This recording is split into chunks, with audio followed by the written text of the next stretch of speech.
Good evening. Welcome to my online class on US in the age of globalization. So I left you while I talked about nuclear weapons. So this class focuses on nuclear terrorism and the obstacles for a terrorist to make a nuclear bomb. Okay? Because it's the single biggest threat that New York City and the biggest cities of the United States face from global terrorists. Before we talk about that, I want to continue on the topic which I left you while we were discussing that. We were talking about why countries go nuclear. So let's talk about that, and then that's a segue to why it's actually a bad idea to go nuclear. Okay? Let's talk about those 5 points why countries go nuclear. The first one, national security. National security is the number one reason that makes countries go nuclear. National security includes deterrence. So, during Cold War era, that both the Soviet Union and the United States had arms race. They were racing to make bigger and more number of bombs, right? You also saw the tests. They were doing nuclear tests. So that arms race creates a message to the opponent to say, if you hit me with a nuclear weapon, I am going to hit you, probably with a much bigger weapon. So don't hit me with a nuclear weapon. That's deterrence, deterring the enemy from hitting you with a nuclear weapon. That policy was called MAD, mutually assured destruction, MAD, right? So deterrence, national security is the number one reason considered by countries to go nuclear. So let me remind you again, what are the countries which have nuclear weapons? There are nine countries which have nuclear weapons in this world, right? The US, Soviet Union, right after that went nuclear, UK, France, China, the five Security Council countries, right? In the UN, they sit in the Security Council. And then there are countries, India, because China went nuclear, India went nuclear, and then Pakistan, right? And then North Korea and Israel. So that's 9 countries which have nuclear weapons currently. Now, let's talk about the second reason why countries go nuclear. After national security, one of the main reasons is prestige. Prestige. Remember, we just talked about the 5 Security Council, the big guys, the police of the world have nuclear weapons. So if you are a country and if you go nuclear, you're telling the world that now you belong to the big boys club.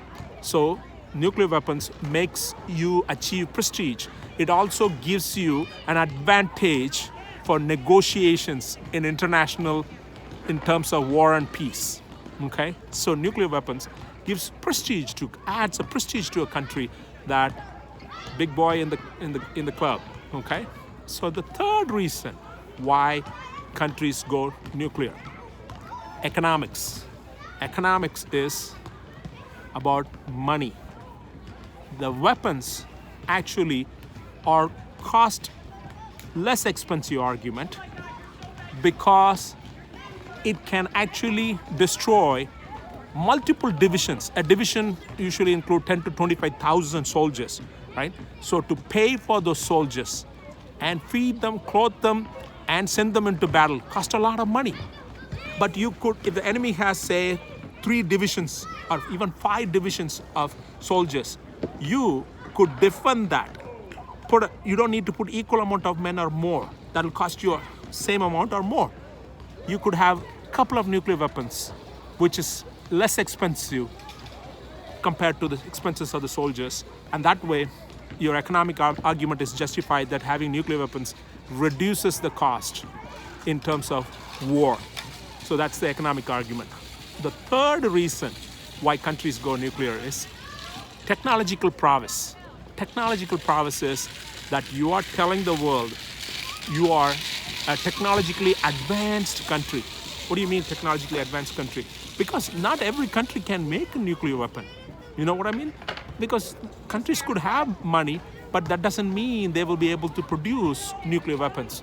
For example, Muammar Gaddafi of Libya had enormous amount of gold alone billions, like $2 billion worth. right? And he has oil money. Saddam Hussein, another one, who had enormous amount of money and willing to invest in it, but they can't go nuclear because you need to have the technological prowess to produce this kind of weapons. So you're telling the world you're technologically an advanced society if you're able to make it, if you're able to produce a nuclear weapon. That's the fourth one, right? The fifth one, I hope you're writing this down. Fifth one is domestic politics. What is domestic politics? That means pressure to achieve the nuclear weapons from the people or a type of leader who is hawkish. There's two types, hawkish and dovish. Hawkish is like they are like a hawk, the bird. Dove is peace. Hawkish is like ready to fight, wage a war. And these kind of leaders will propel the country towards achieving a nuclear weapon. So for example, in India's case, it was Indira Gandhi. It was the first female prime minister of India, and so far the only female prime minister of India who actually achieved, wanted to get the nuclear weapon, right? And later also in the conservative government, they wanted to go nuclear in India. They made more weapons. Pokhran. We'll talk about that later in the class. Similarly, Pakistan. Benazir Bhutto's father, Bhutto, wanted to go nuclear. He said, we will eat grass. However you want to save the money, we will go nuclear. In fact, the biography, the story of Pakistan going nuclear is called Eating the Grass. They went nuclear because of the drive and to the people. So domestic politics plays a role in making countries go nuclear. So these are the 5 reasons, right? And I hope you wrote it down. Otherwise, look into my ebook and you will be able to find all this material. These are 5 points not mentioned by me. You got to give credit where credit is due. Joseph Cirincione, who is the Carnegie Endowment of Peace, Ethics for Non-Nuclear Proliferation, Nuclear Proliferation Council in DC. He wrote a book called Bomb Scare. In that book, he has listed these 5 points, which is widely accepted as good arguments for countries going nuclear. But let's talk about the countries going nuclear, actually how it is counterproductive. Those 5 points are actually counterproductive to making nuclear. In fact, it jeopardizes the reason why they go nuclear. That's what we want to talk now. Let's talk about that. So I said national security is the reason countries go nuclear, right? It increases the security of your country because the other guy will not. If there's A and B, A will go nuclear so that B won't attack A, right? And so they will feel secured, A. Actually, if you look at it, once A go nuclear, what do you think B is going to do? That's right, B goes nuclear. Look at around the world after the World War II, the countries which went nuclear are in strong confrontation. US went nuclear, Soviet Union was desperate to go nuclear because they're rivals. Same when when Soviet Union went nuclear, UK wants to be defended from an attack, possible attack from Soviet Union. Same with France, they went nuclear. Even now, if you look at China when they went nuclear, India wants to go nuclear because they have fought a war in the 1960s.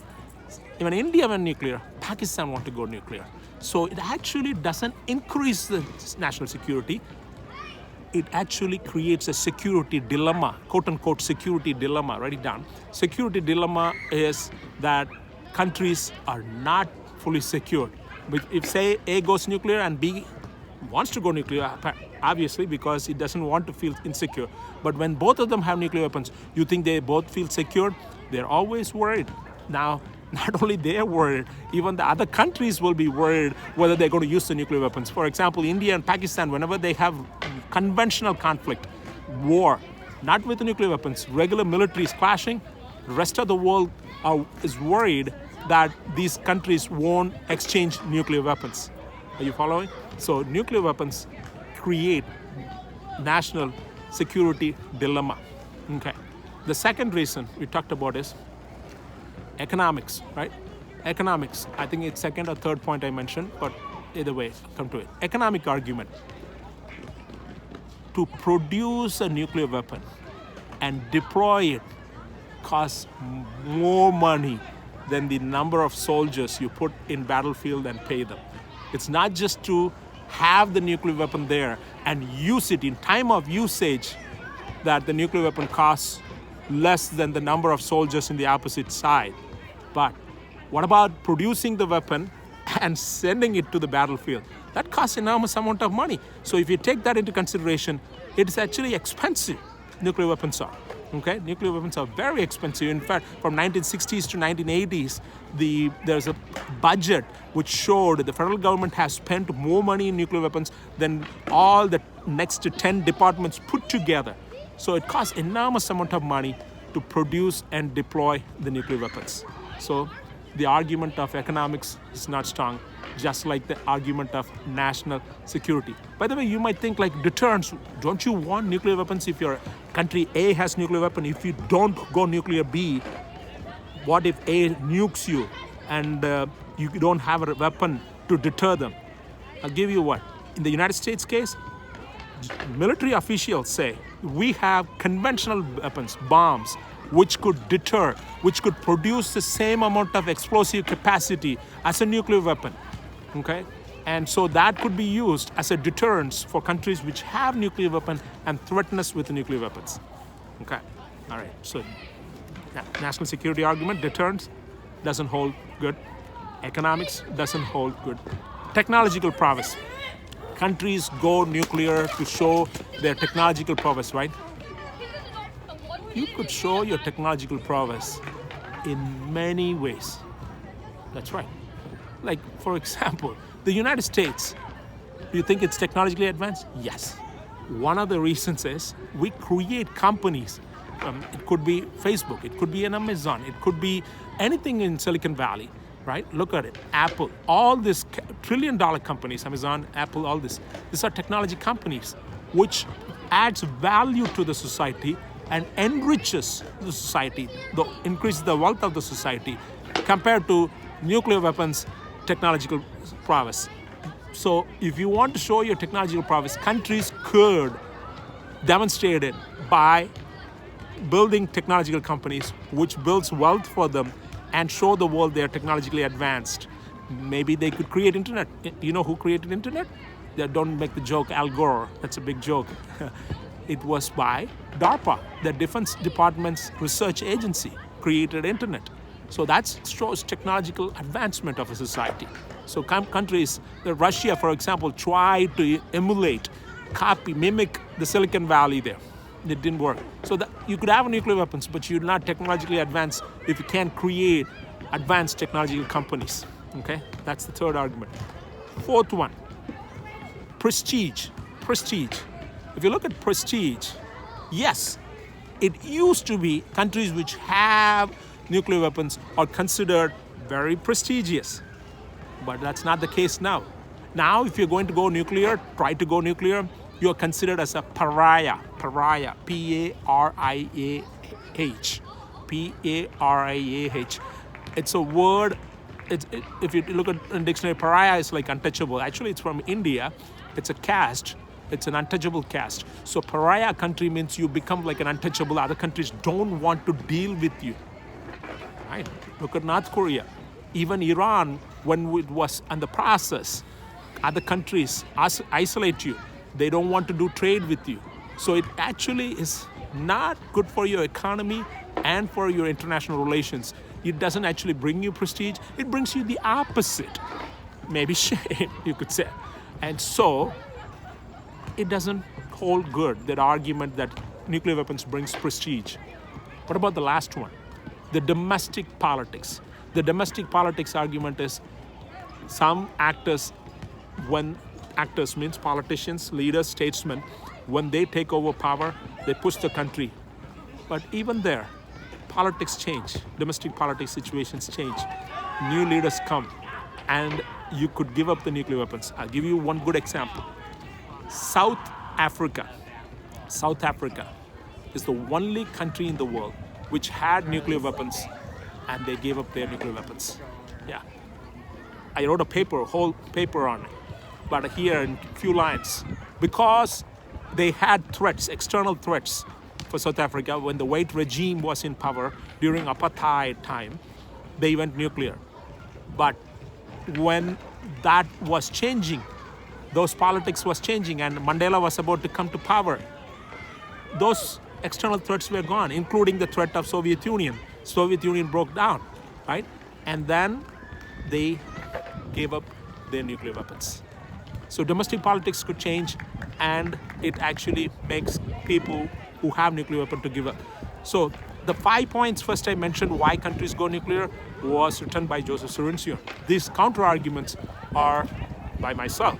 So I have written it in my ebook. You could look into it in details if you want to know and understand. Hopefully you read it regularly for your final exam. Now we talked about why countries go nuclear and why countries shouldn't go because of the negative detrimental effects of those. Let's look into other things we talked about. We talked about proliferation, right? Proliferation of weapons.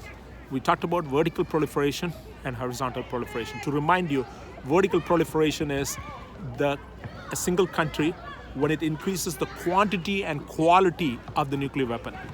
So if it increases the number of weapons it has and the size of the explosive capacity of the weapons, from kiloton to megaton, from atomic bomb to hydrogen bomb. You know how those weapons work. I taught you that before in previous classes.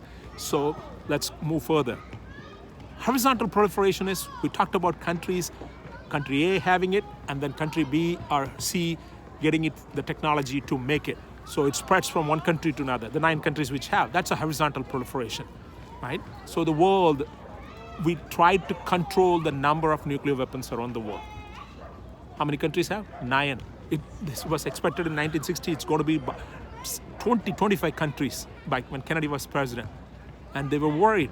So we talked about NPT, Nuclear Non-Proliferation Treaty. Non-proliferation means not spreading the weapons around. And you might think, why? Why do we need to have a nuclear non-proliferation treaty? I talked about the details of the treaty, so I'm not going to talk about that here. You already know the pillars of the nuclear non-proliferation treaty, how it's the largest treaty, how many countries are signatories to it, and which countries are not. But here we're going to talk about why do you don't want to have proliferation? What's wrong in that? Even though there are a couple of scholars who argue, just very couple of scholars, most of them argue against more countries having. The couple of scholars who argue that every country should have a nuclear weapon, then nobody will dare to use it. Actually, most scholars argue lesser is better. Why? Because if you have a nuclear weapon, you already watched the command and control documentary. Accidents, either it could explode by design or accident. Design is, in war, you want to use it and you will use it. And that is by design. Accident is that you didn't intend to use it. It could happen not only on your enemy, on your own land, on your own people. Remember, look up, Google, this was a declassified information. The United States during 1960s, a plane carrying thermonuclear weapons, hydrogen bomb, dropped because the plane, due to manufacturing defect, the plane opened up, the bombs fell. One of them, just the last trigger was holding the bomb from exploding. If it would have exploded, the Carolina, half of the state would have gone. So accidents, this is just one example. There are many examples of accidents with the nuclear weapons. And one of them, you saw that in the Titan missile silo, right? In the documentary of Command and Control. So by design or accident, this is an advanced country, United States. So are some of the advanced countries which have nuclear weapons. But imagine if just South Sudan has it, poor countries like Somalia and others have it. There are more chances of them by accident, a nuclear weapon going off, not only killing their people, but also creating atmospheric destruction because it's environmentally polluting. That's not the only reason we want to stop proliferation. There's another reason. What's that? And that is nuclear terrorism. Nuclear terrorism. You probably heard of it, even though some of you were born at 9/11 time, right?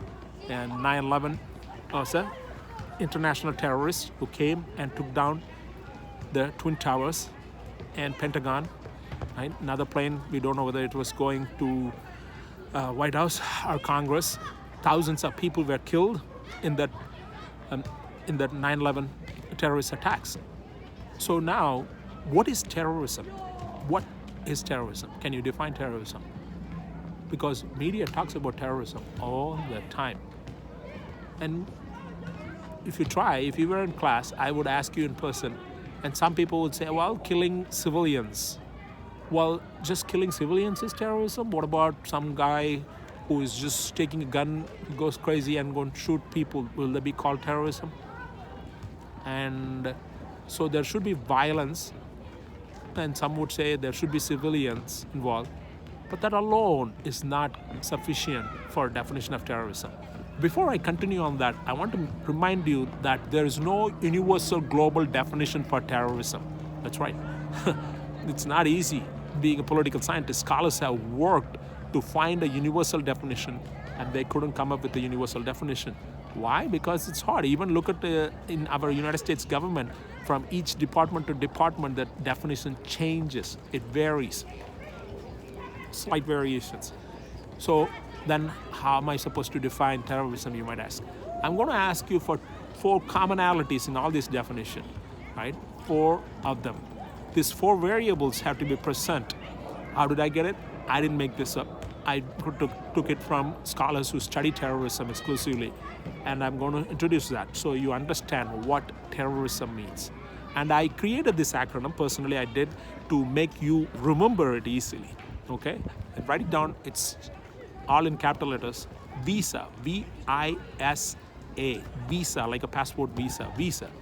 So V means violence. Violence is there, and there's an act.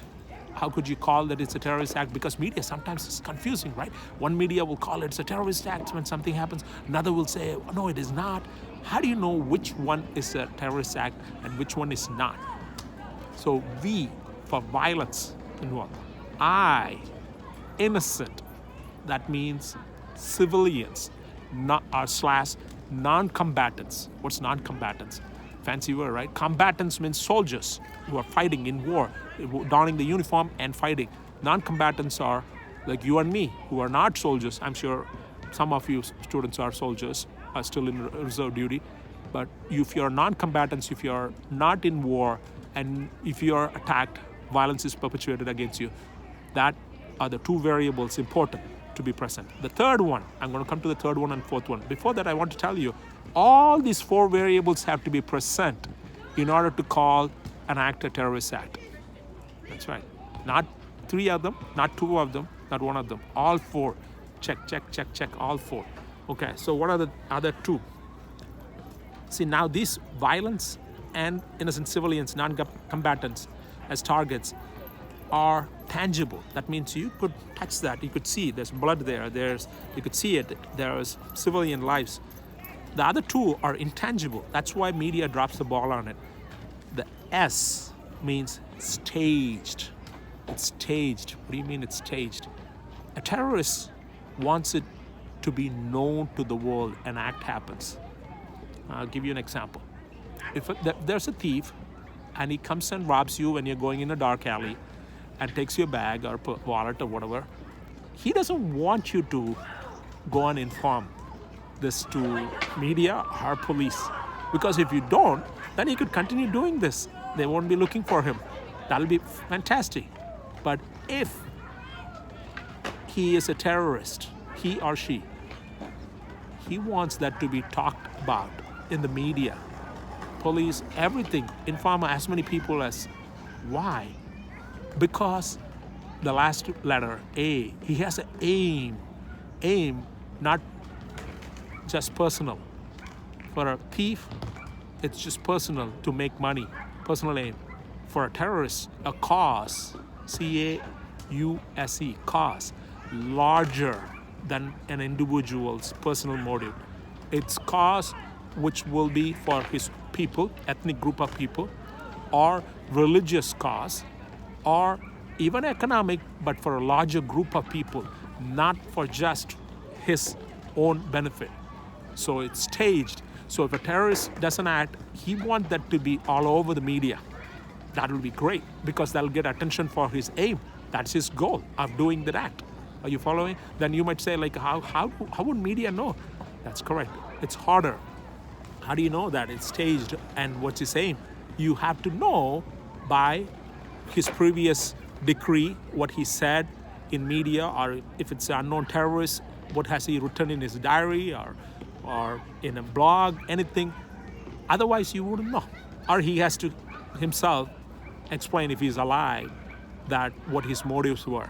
For a 9/11 attack, bin Laden has listed these things the United States have done.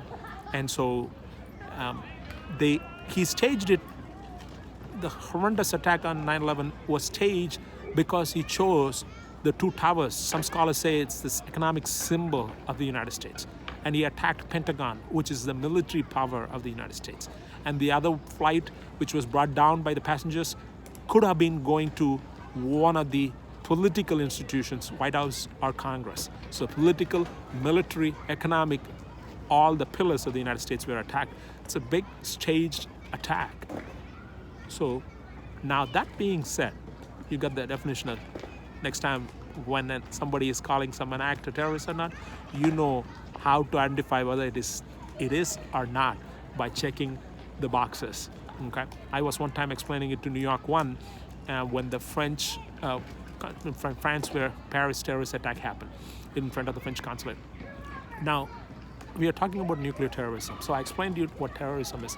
I'm going to talk about why nuclear terrorism. Since the invention of this weapon, father of the atomic bomb, Robert Oppenheimer, was asked by Congress, how do we avoid a nuclear terrorism? You know what he said? Screwdriver. And the Congress is like, screwdriver?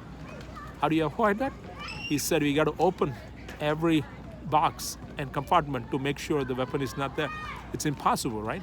Because you know how many huge compartments come in ships into the United States? You cannot open all of them to see the cargoes which come into the United States, cannot be checked. It's impossible for us to do it. So what he's saying is the only way, he said it, the only way to eliminate nuclear weapons is, stop nuclear terrorism is to elimination of nuclear weapons. The world to get rid of nuclear weapons is the way. This is coming from the father of the atomic bomb who created the bomb. Okay? So now why nuclear terrorism is a big threat? I'm going to send you a link which President Obama himself talked about it and why it's a big threat. But that I'll explain. Staged, that factor. Imagine this horrendous thing going off in any city in the world. It creates a fear and panic and all the media attention. And many times, ISIS have tried to get nuclear materials from Eastern European countries. I'm talking about ex-Soviet Union countries, and have been thwarted, defeated their attempts by FBI and CIA's help. So it is a inevitable danger the country faces, and many books have been written on it. One of the favorite books of mine on the topic I would recommend is Michael Levy's On Nuclear Terrorism. It's more technical if you want more political, because this is both engineering, scientific, and political, social. Both issues have been combined in this nuclear terrorism. So that's why scholars from both sides of the fields will come and study this. If you want more political science, social science standpoint, then I would recommend Nuclear Terrorism by Alison Graham of Harvard University. Check out those books, and it's fascinating. Or you could read my ebooks, short ones, and you will get knowledge. Now, why we're going to talk about obstacles. You might think, wow, this is scary. Do we have measures, methods to stop this madness? Or is it possible for any terrorist to get it and do it? Not really. It's harder, very, very hard. Why? That's what I'm going to talk about in the rest of the lecture. Let's start. And I'm going to be sending you a PowerPoint slides. You could use that PowerPoint slides, but I also have printed it out to show you. It might not be clear in the camera, but it'll be much clearer in the ones I sent you, because it's in the electronic format. Let's see, it's a lot of sunlight, that's why I'm wearing the glasses. And you all know this basic nuclear science, which I talked about, right? Atoms, neutrons inside, right? Electrons on the outside orbit, correct? And inside the nucleus has to be penetrated, and neutrons has to be released. That's how untold amount of energy is released, not just from one atom, but the neutrons from that atom goes and breaks the nucleus of other atoms, and a complete chain reaction. It's called fission, right? It's a fission, F-I-S-S-I-O-N. See that here? How one neutron breaks and that splits into two, right? If you add these two masses together will not be the same mass as this. You might be like, what? Isn't it the same from which these two pieces came? No, some little mass is lost in form of energy. So that's why E is equal to mc square. The two masses now releases some neutrons. Those neutrons will go on, break up another three nucleuses, and they will continue. That creates a chain reaction, and it's called a cascade of reaction, which releases the untold amount of energy, right? Now I'm going to explain you in this class a couple of things. Obstacles for a terrorist to make bomb, and also nuclear energy. Let me remind you, when I talked about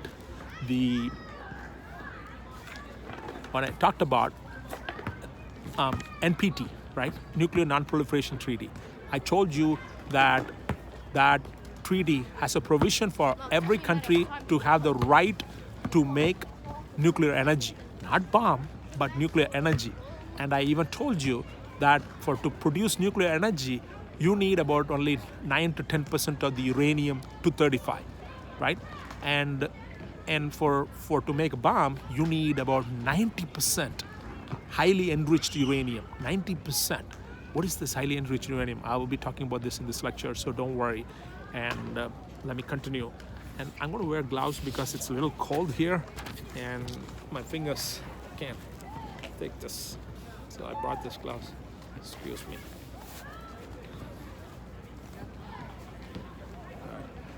Okay. Good. So now, you see this controlled and uncontrolled chain reaction. What it shows is when a neutron, initial neutron, which comes and opens this nucleus, and multiple neutrons are released, right? This neutron just goes and breaks another nucleus. But this neutron will be captured, not in a bomb, in a nuclear energy production. This will be captured. That means it's controlled. Controlled reactions have most of its neutrons captured. Only some will be allowed, because if you don't control it, it'll become a freaking bomb, an explosion. If it's controlled, it is to completely produce energy. It is releasing energy, but it's in a controlled fashion, which could be used to produce electricity. How? I will show you that later. Right now, you just need to know just controlled and uncontrolled reaction, right? Now, I want to show you chain reaction. It's a chain reaction of the bomb, which means that this neutrons multiply and multiply and multiply. You see how many neutrons by what stage is that? It's like 4th generation. By 10th or 20th generation, there will be trillions of neutrons which are going around.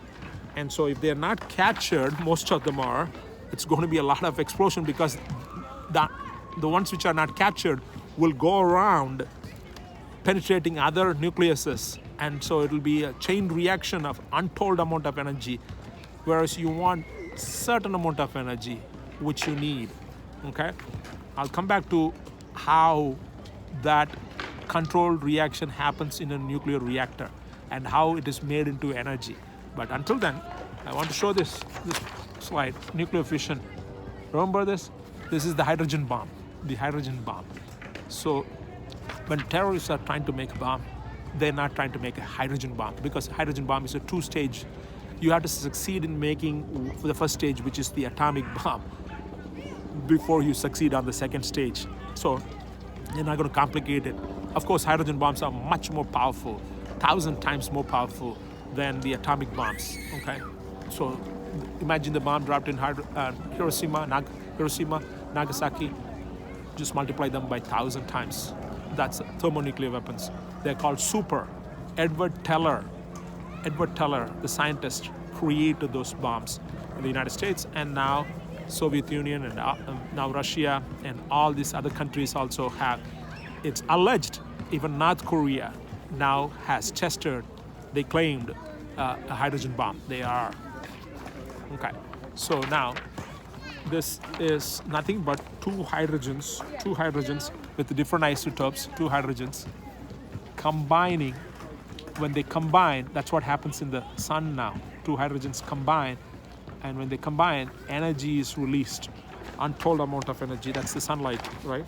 Again, and now they create helium. Two hydrogens combine together to create helium, and MeV. That's the energy, amount of energy. You see that? Of course, you will be getting this slide, so don't worry about it if you're not able to see it clearly. You could open the slides simultaneously on the link I sent you. And this video on the link and the slides, and you could see it in both windows and learn. Okay, so now I'm going to talk about how, hang on. Okay, here we go. Remember I mentioned uranium in nature, in natural, the uranium consists of uranium-238. 99% is that, but that's not what you want. You want the uranium-235, but that's only 0.71%. Okay, why not use uranium-238? You might ask. Some students have asked it. You could, but it won't be an effective yield. What does that mean, effective yield? That explosion will be not as powerful. Only uranium-235. Okay, it'll be a fissile yield if you use this bomb. This is the substance. So it's like in a pie of cheese. You want the cheese. This is the good stuff. This good stuff is needed for electricity production, and for bad, making a bomb also you need 90% and above. And for electricity production, 10%. So it's only 0.71%. How do you make that 10% for electricity or 90% for the bomb? That process is called enrichment. Now you might think, why am I learning this about enrichment? You need to learn this to understand Iran when we talk about in the future, and also how hard for terrorists to make the bomb themselves. They cannot make themselves. They need this nuclear material. They have to get it from somewhere so that they could, if they want to do a terrorist act, they need to have this material. So countries struggle to produce this enrichment from 0.7% to 10% or 90% for a bomb. How do they do that? So there are multiple processes. Even during Manhattan Project, which is America's production of atomic bombs, they did multiple processes. One of them is a very famous one I'm going to talk about. It's a centrifuge method, which is the most successful, and many countries use that method to maintain their bomb. But there's also less successful, our most cost-prohibitive process. Cost-prohibitive process, this one is, and you might think, what's this? This is nothing but like a filter, okay? And imagine you're making coffee. How many of you drink coffee? All right, you mix coffee powder with hot water, and you pour it in a paper. I don't drink coffee, so and then it drips, right? And so it will hold the dregs, the wastage. Only very diluted small particles of coffee will mix with water to go down. Everything won't be going down. It's like that. This is a filter. Uranium-238, as the number shows, is a little bigger than 235. 235 is smaller. So when you push this through this uranium-235 and 238, you want to separate. You want just uranium-235. Remember, that's the material you need. So uranium-235 will go through this holes because it's tiny. Uranium-38 will be stuck. But not all uranium-238 will stay here. Some will come here. Most of it will stay here.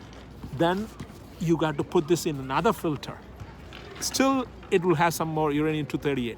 You have to continue the process again and again and again and again until you have more uranium-235 and less of uranium-238.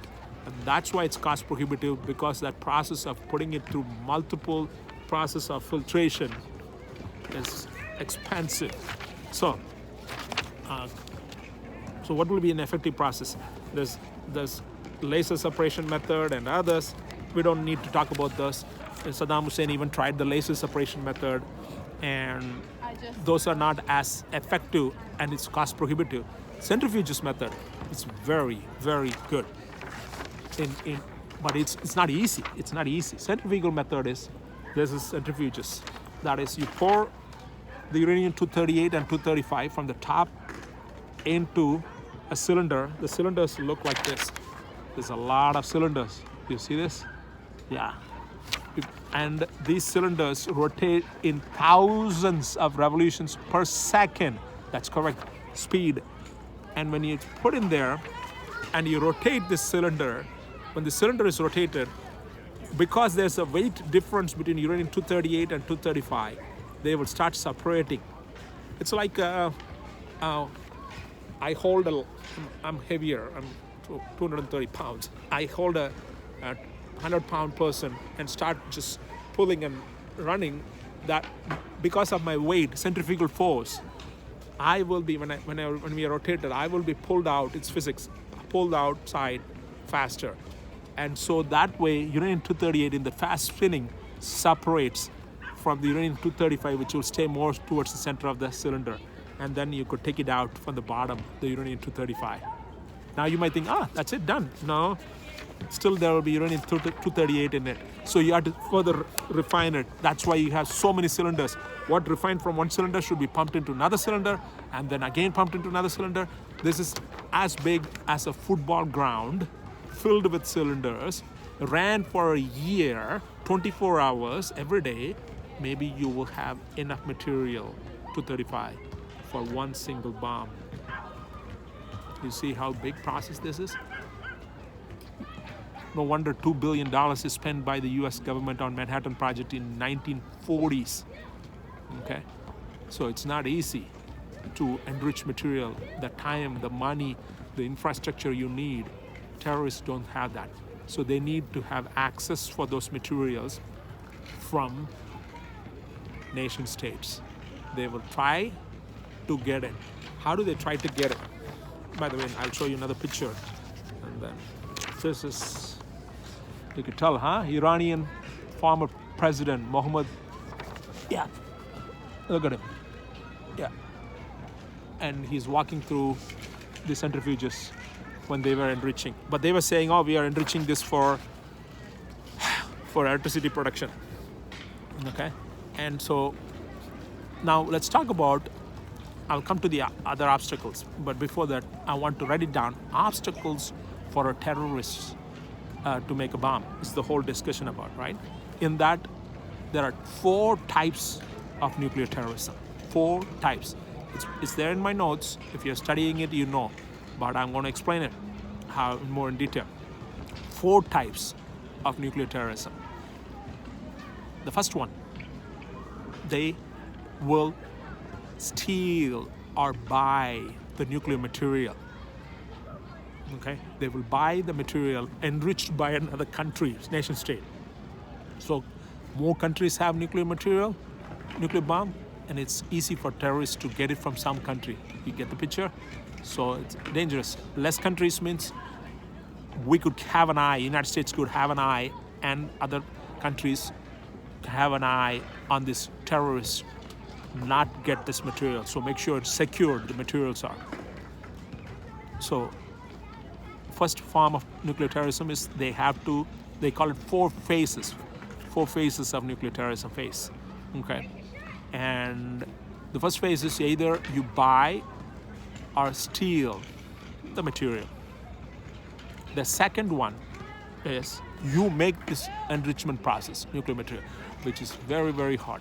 Usually they try to buy it or steal it from. There's documentaries, fictional documentaries on showing how it could be done, stealing and all these things. Yes, we learned these things for my Brookhaven National Laboratory. We were trained on this safety and safeguards of nuclear materials. That's where I got very interested in this area. I wrote my master's thesis on it, And anyway, let's talk about the second phase. That's them making the material. The third phase is a dirty bomb. A dirty bomb, you probably heard of it, but you might not know what exactly it is, right? Dirty bomb is not a nuclear explosion. No. It is to collect nuclear material, which are radioactive, highly radioactive. You could collect it from different places, okay? Even in a society, from normal people accessible. I'm not going to go and talk about that in this class on the video, but when people collect those nuclear for safety reasons, those radioactive materials, and they use with a conventional bomb to explode it. So they do that in an area like any prominent areas, okay, people gathering places. It will be spilled with radioactive materials. Pardon me. And I'm sitting in a park teaching the class, so children, dogs, all this are part of the class session. Please bear with me. So the radioactive material will be spilled over by the explosion of a conventional bomb, and it'll create a radioactive mess, and that will create a problem because the place has to be stopped, and the cleaning process might cost millions of dollars for the government. So that's a dirty bomb, okay? But it's not going to kill large amount of people like a nuclear explosion. But of course, it'll get the attention of the media. It's staged. It'll get the staged attention for a terrorist cause. That's the third phase. Fourth phase of a nuclear terrorism is using flying objects, just like an airplane or anything, to attack a nuclear reactor. And even that is not going to be a nuclear explosion, but it'll spill over the radioactive material from the nuclear reactor to the environment. So those are the 4 different phases of nuclear terrorism, okay? And so the sun is going down and it's getting colder and colder. Now, let's take the camera this way so that you don't pay attention to the people walking by. Let's see here, 1 second. So how is this nuclear material obtained in nature? You see this? From the left. It's mined just like any, for the US, the nuclear material is obtained from Congo, the uranium mines, whereas the Soviet, we thought, we had the monopoly because we have secured that mine. But the Soviet Union mined their own nuclear material from their own mine, and now uranium is not that very uncommon. It's abundant. Even in the US, people used to go and look for those rocks and get money from government, right? You could check out the book Uranium, the Rock That Changed the World, if you're interested. And so uranium could be mined and it is milled. That means you have to go through processes. These are steps of processes. You don't need all the details, but I'll tell you some of them. Uranium oxide, you see there, U2O3, you see it in the PowerPoint slide I send you. Uranium oxide is the yellow cake that Saddam Hussein was alleged to get from Niger. And that was the cause belli. That was the reason given by Bush administration that Saddam Hussein was making weapons of mass destruction and we're going to invade him. And the UN asked, where's your evidence? And the UN saw the evidence given by Bush administration, the yellow cake bought from Niger by Saddam Hussein. They said that's a bogus document, that's not real. Still, Bush ignored them and went into war, which is the most unpopular war in modern history of the United States. So both the Republicans and liberals hate that war. It cost us $3 trillion. So that was because of the uranium oxide. But uranium oxide is not enough, okay? That's U2O3. That has to be converted to uranium fluoride, which is mixed with fluoride, uranium fluoride. And then you could make, let me see this, here, uranium fluoride, and fuel fabrication happens. Fuel fabrication means you have to make like rods, or shape them to make it like a bomb, you have to shape them in the bomb material. If it is 90% and above quality enriched uranium-235, to put it in a bomb. Otherwise, it's made to work in a nuclear reactor, which is 10% and above enrichment. And how does a nuclear? Here's the reactor. After it is in nuclear reactor, we use a fuel, say like this, okay? Like it's fabricated like this, the uranium. The neutron comes, attacks, and it produces heat, energy. I'll show you another diagram to explain further how, but listen to this. And you keep using this rod. After some time of usage, it becomes spent fuel. The uranium in it, some of them is converted to plutonium. That's right, plutonium. It's a element we're going to talk about. Oh, I already have mentioned about it. When it comes to implosion bombs, implosion type, plutonium is used, right? This is uranium, and when it's used, then it's like used up. So you have to remove that out of a nuclear reactor, and you will put this in a pool, a swimming pool size pool filled with all this uranium rods just there, cooling for a long time, for months, years sometime. And then they remove that from there to either reprocessing. That means the spent fuel could be reprocessed. It's like tires, airplane tires. They're not like one-time use and throw. They could be reprocessed. I think up to 6 or 8 times they could be reprocessed and then put them back in the plane, and it'll be like a new tire. And then every time you land, it's wearing out. But after 6 times refurbishing, then it's done. So when it's completely done, it goes into burial grounds. In the United States, we have Yucca Mountain, right? We have it stored underground. And you might think, oh, cool. Nah, it's bad. You know why it's bad? Because these nuclear materials are highly radioactive and will stay radioactive for, are you ready? For hundreds of thousands of years. And even carbon half-life period is in thousands of years. Some of these materials in there will stay there for hundreds of thousands of years. Into comparison, Homo sapiens have been here only a couple of 100,000 of years. That's right. So what? Let it be there underground, you might say. When an earthquake or anything happens, that material could get leaked into underground water. Now you're thinking. And that could get into the plants, the radioactivity, or in the water, and it'll come back to us when we consume. You don't want radioactivity in your body. You know that. We talked about it.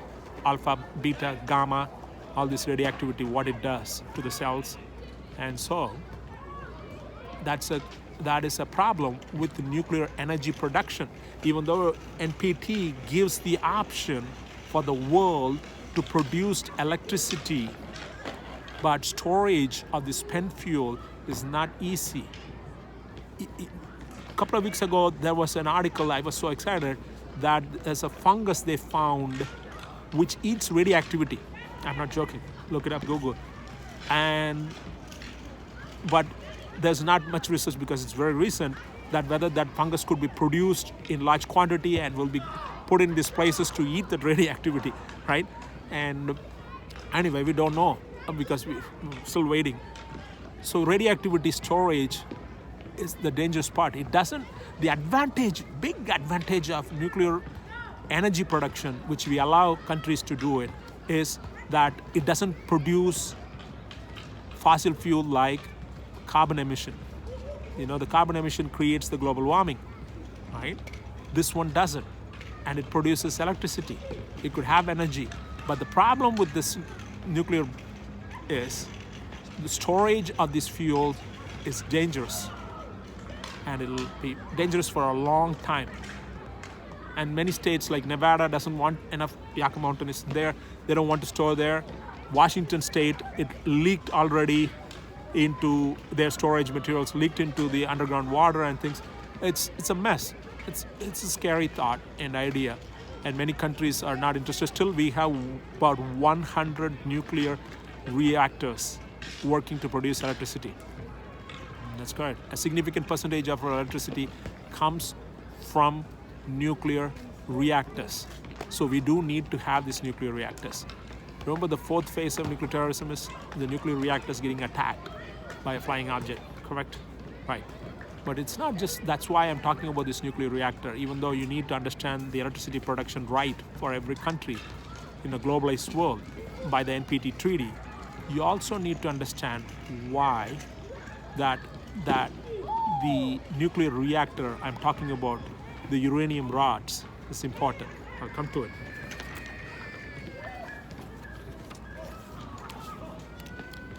Remember I talked about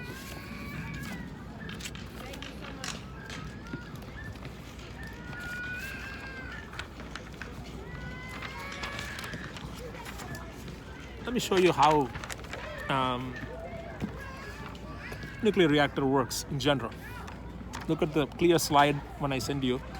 This is where the nuclear material is. So every time neutron is bombarding and it is creating electricity, this is filled with water.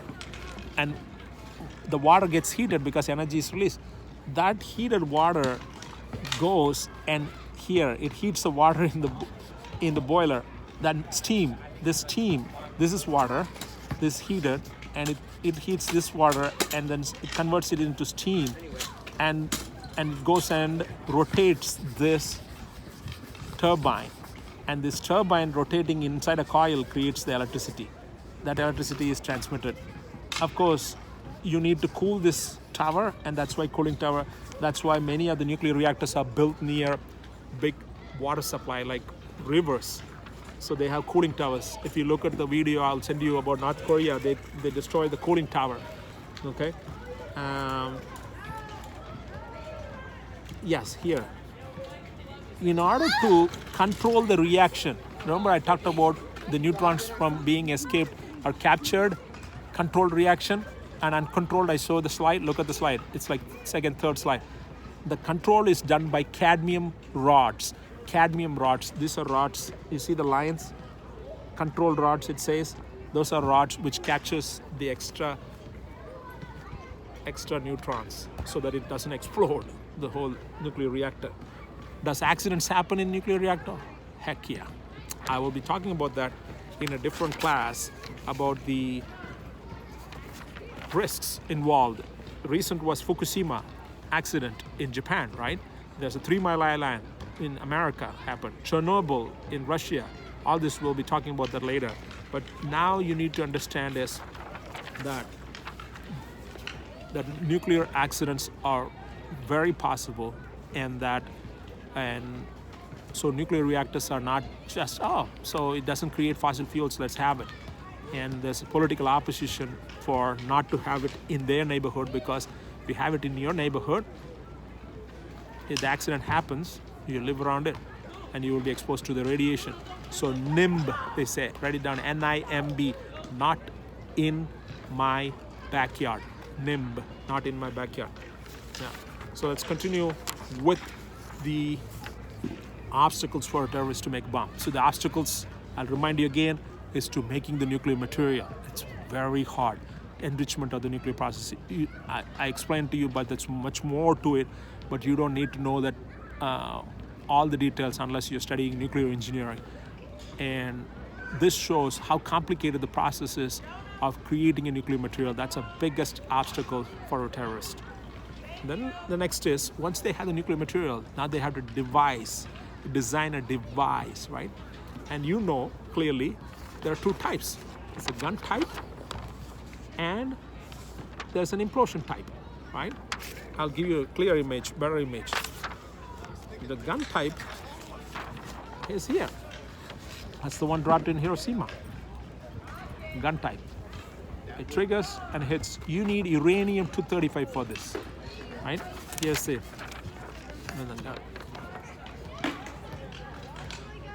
This goes and hits that. Both these ones are uranium. And this, based on pressure, this is triggered when the bomb is dropped from the plane. Based on barometric pressure, it triggers it, and boom, it goes and hits. And in the collision, it reaches criticality, supercriticality, and the bomb goes off. And so uranium-235, obtaining it is hard, right? Now, what's the problem with okay, once you have the material, is it easy? It's an inefficient bomb. Why? Because most of the material, when they collide, broken and thrown away in the explosion. Not all of the material is used for conversion of energy. So it's inefficient. The second, for example, Hiroshima, 60 kilograms of uranium-235 was used in the bomb, 10 feet long. And a very small portion of that was involved in the explosion. Okay? You need a highly skilled manufacturing task, because to make the uranium to put it in the bomb, you need highly skilled manufacturing. Transportation can cause accident. Transportation can cause accident because of fission. That means even when you're transporting, these nuclear materials are facing each other before it go and collide. You're transporting it, but they are emitting neutrons. What the reaction starts right there. The explosion will happen when you are transporting it. Okay, so terrorists will die. That'll be better. But machining the material to fit the device is harder. And then you cannot use plutonium. Plutonium bomb, I'll talk about the implosion bomb, less amount is enough. But you cannot use plutonium in a gun type. Know that. Okay? You need uranium to use it in a gun type. On the other hand, for fat man, you could use plutonium. And less material is enough. That's great, you might think. But where do you get the plutonium? Plutonium usually doesn't occur in nature. It is a byproduct of reaction in the nuclear reactor. Uranium has byproducts, and one of them is plutonium. That plutonium is important, but there's different types of isotopes of plutonium, different types of plutonium, and all of them cannot be used. Only a particular type could be used in this. So you might think, some people, oh, how about this terrorists steal nuclear material from a nuclear reactor, the plutonium use material, and then use that in the bomb? Because the uranium, they cannot use it. It's only 10% about enriched, right? Remember that? You got to have 90% enrichment for bomb.